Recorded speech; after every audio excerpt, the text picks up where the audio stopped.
Eu sou a psicóloga Letícia, tudo bem? Sejam bem-vindos ao meu canal. E no vídeo de hoje eu vou falar sobre os nossos sentimentos, as nossas emoções, agora durante a pandemia e depois. Vamos lá?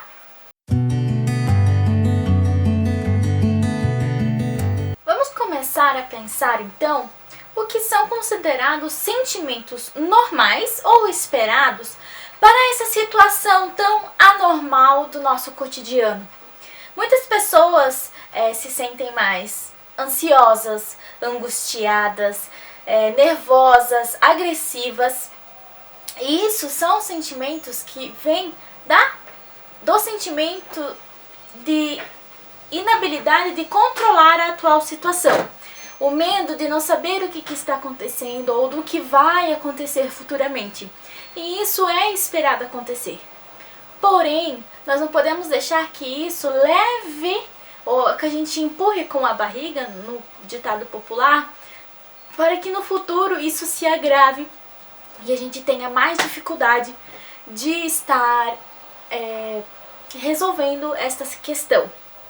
Então, o sentimento de ansiedade é esperado, o sentimento de estresse é esperado.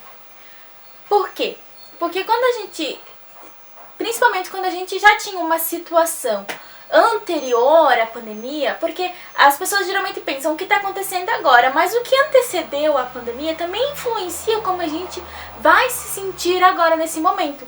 Por exemplo, pessoas que tinham recém-estabelecido o seu trabalho, pessoas que têm criança pequena, pessoas que tinham recém se mudado, pessoas que já estavam com dificuldades financeiras, pessoas que tinham dificuldades familiares. Então, são inúmeras situações anteriores à pandemia que agora se agravam mais. O que vai fazer com que a pessoa, de forma significativa, tenha essa sensação de que não tem o controle de tudo o que está acontecendo e muito menos do futuro, assim como não tinha antes, mas agora é agravado. Os estudos falam que nos primeiros 3 meses decorrentes da pandemia, da pandemia em si, não é modo de falar, mas em situações de emergências e de catástrofes, catástrofes naturais, os 3 primeiros meses são os principais para a gente cuidar da nossa saúde mental. Por quê? Porque esses 3 primeiros meses é onde a gente estabelece, a gente organiza uma nova rotina, um novo pensamento e a gente se adapta. A gente sofre pelo que foi passado. Pode ver, o pessoal fala muito, eu sinto tanta falta da escola, eu devia ter aceitado ir naquele barzinho, naquele showzinho, né? O pessoal sofre pelo passado, por comportamentos passados. Por quê? Porque agora no momento não pode fazer, né? Justamente pela questão do isolamento. Então, a pessoa, ela, como eu posso dizer de uma forma bem simples, assim, ela está em estado de luto pelo seu passado. E esse luto agora, ela vai se agravar, né? Que geram esses sentimentos, essas emoções, de descontrole, alterações do sono, alteração alimentar, alterações de humor. Também são sentimentos esperados para esse momento. Muitas pessoas me perguntaram se a pessoa pode ser diagnosticada atualmente com transtorno de estresse pós-traumático em decorrência à pandemia. Na minha visão profissional, não tem como, porque nós ainda estamos vivenciando esse momento. E o transtorno de estresse pós-traumático é somente após a decorrência, do fato. O que a pessoa vai sentir agora, então? É o estresse agudo, O transtorno de estresse agudo. E como que a pessoa faz para lidar com isso, então? Antes de eu falar isso, eu quero lembrar que eu vi na internet alguns artigos de pessoas falando para tomar ansiolíticos para evitar a ansiedade em decorrência do estresse. Não façam isso, porque os ansiolíticos, eles causam dependência. Portanto, se você tomar nesse momento sem necessidade alguma, sem nenhum diagnóstico conclusivo do que realmente está acontecendo com os seus sentimentos, você vai estar se dando um vício bem desnecessário para a sua vida e para o seu futuro. assim como o abuso de álcool e outras drogas, certo? Porque essas duas coisas são algo bem esperado para após a pandemia, né? Por quê? Porque algumas pessoas, elas têm dificuldade de lidar com a própria emoção. Então o que elas fazem? Elas vão atrás de drogas, elas vão atrás de álcool, elas vão atrás de remédio. Elas desenvolvem sintomas em decorrência do estresse e da ansiedade que elas literalmente não têm, né? Elas não têm um histórico anterior para tal diagnóstico. Então, evitar se autodiagnosticar com alguma coisa, se automedicar, abusar de álcool e outras drogas, para que no posterior, após a pandemia, você não sofra as consequências. Voltando então ao que eu estava falando, como eu posso fazer então para mim lidar com esse meu estresse agudo?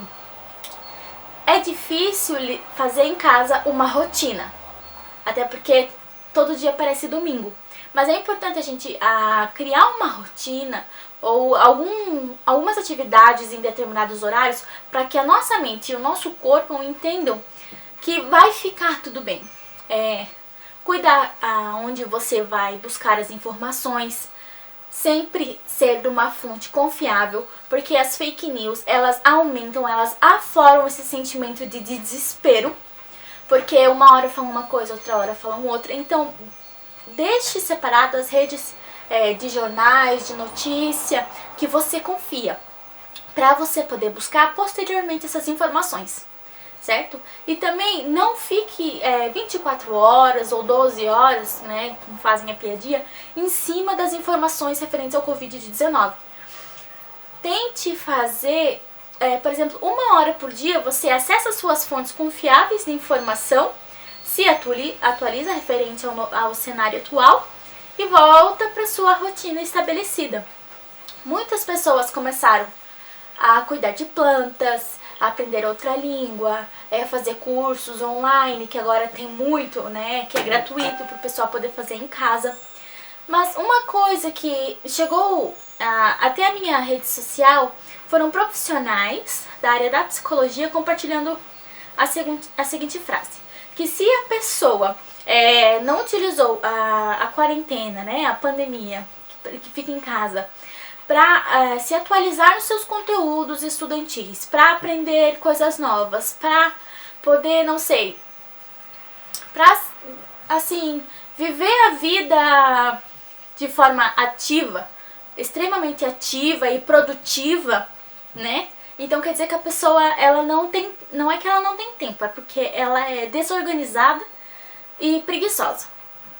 Sobre essa frase, eu gostaria de falar que não é bem assim.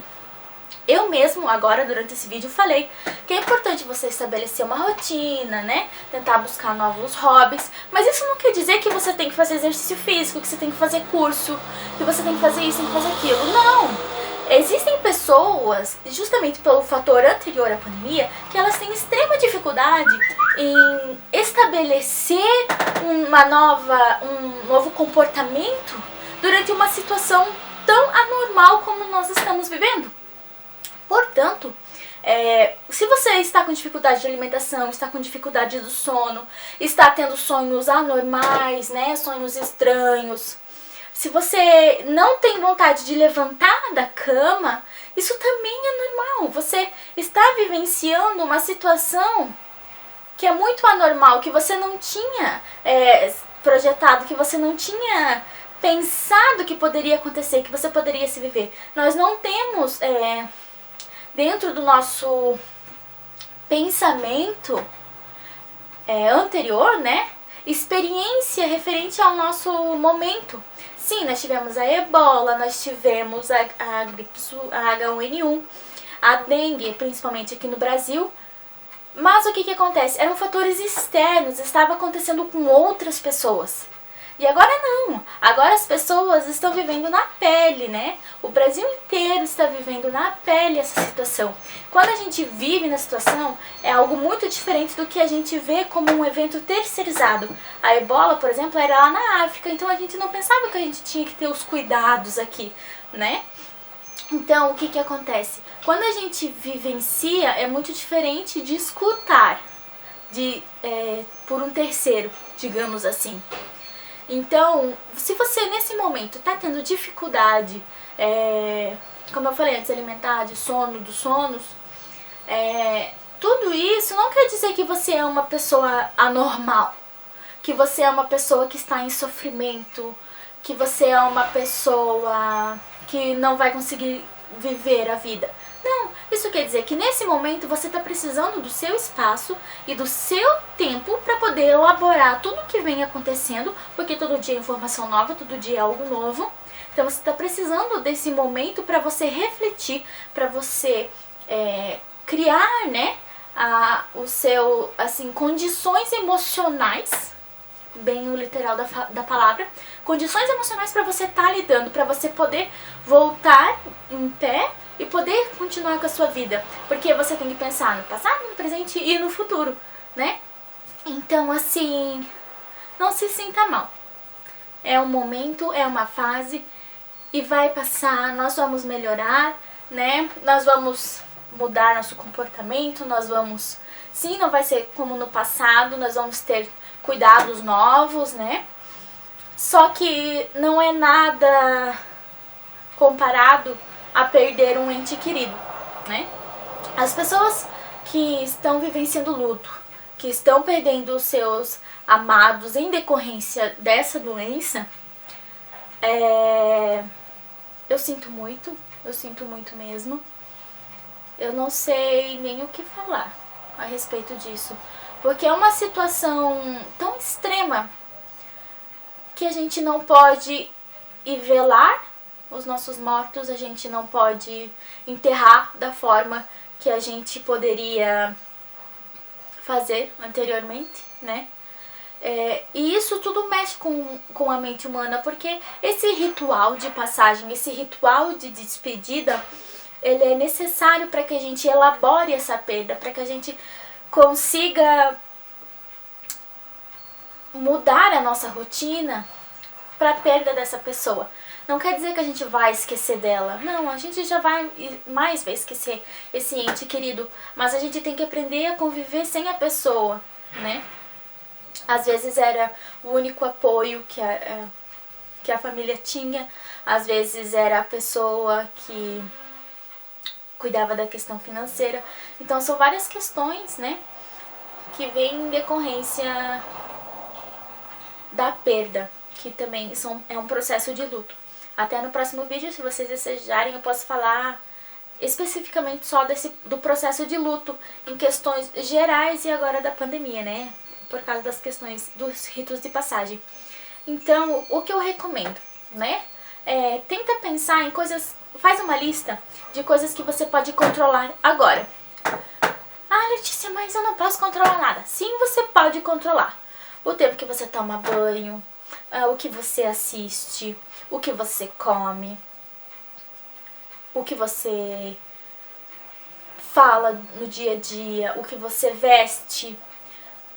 Isso são pequenas coisas que você pode estar controlando, que você tem a opção de vai fazer ou não. E isso ajuda muito nesse momento, né, de ansiedade. Por quê? Porque a sua mente vai entender que, olha, não tenho controle sobre tal coisa, mas aqui aos pouquinhos eu tô fazendo meus passos de formiguinha e tá funcionando, vai dar certo, né? Então, eu espero que todos nós vamos conseguir passar essa fase e viver num mundo melhor. Por favor, se você pode ficar em casa, fique. Se cuide. E vamos todos um dia se abraçar novamente.